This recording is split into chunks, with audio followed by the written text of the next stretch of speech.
Alright, this is Jeff once again. Somehow I hit the wrong button.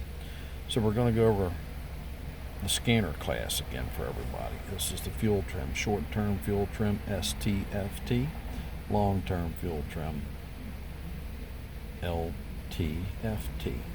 Alright, so there's a couple ways you do it at idle and 2000 RPM with no load. And then you put it in gear, automatic, and then you would that'd be load, and then driving down the road at 2000 RPM, that'd be under load. But right now we're going to worry about at idle, no load. And it's a single cylinder, 4-cylinder engine, so it's only bank 1. You will have bank 1 and bank 2 on yours.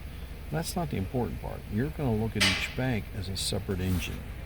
Alright, I'm going to turn this camera around and we're going to look at what's going on. One, she's idling.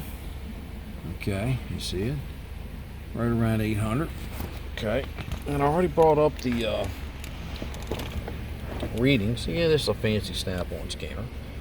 But if you see it, right there, look at that. Now I can make this bigger. Let me make it bigger. Put you on pause. Okay, we're back. This is short-term fuel trim, STFT, or what they call DAP. Long-term fuel trim, LTFT, or DAP. Bank 1, short term. This is a 5-gallon bucket. This is a thimble. This borrows from this to keep this at a certain rate. Now watch what I do. This is at idle. Right there at idle. And then at no load, she's in park. This is a Jeep like you would pull behind your RV. Now I'm going to take it up to 2000 RPM.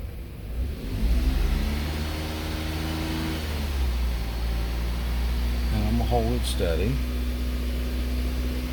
And you see the long-term fuel trim come down. That's still minusing. There you go. Look, she's going to organize. Now watch. Let it go back to idle. Back to idle. Look at that long-term. 10. This is indicative, or this is probably a good thought for you to think of. That you got a vacuum leak. We're going to prove that by smoking it, but this is one of the tests you do. If you did this and that number didn't drop, then you had other issues, but most likely this is a vacuum leak. Now we got to find it. But at least when you call me, you say, hey, Jeff, man, I got this like fuel lean code 171174, P01711174. I can help you. You can take these readings and do that, and then we already know what's wrong. Alright, so put you on pause. Thank you very much. This is Jeff from RV Diagnostics. I'll continue this video in a little bit. Alright, this concludes this video of the short-term fuel trim, long-term fuel trim, and how the numbers we did it at idle, and the numbers were like on long-term were 20, or 10 I think it was, and then it went down to like 2. That's what you're looking for. What's indicative, or that is related to a vacuum leak.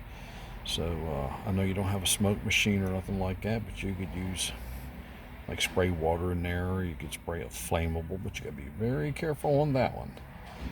You can make your own smoke machine out of a 2.5 psi regulator and all that stuff.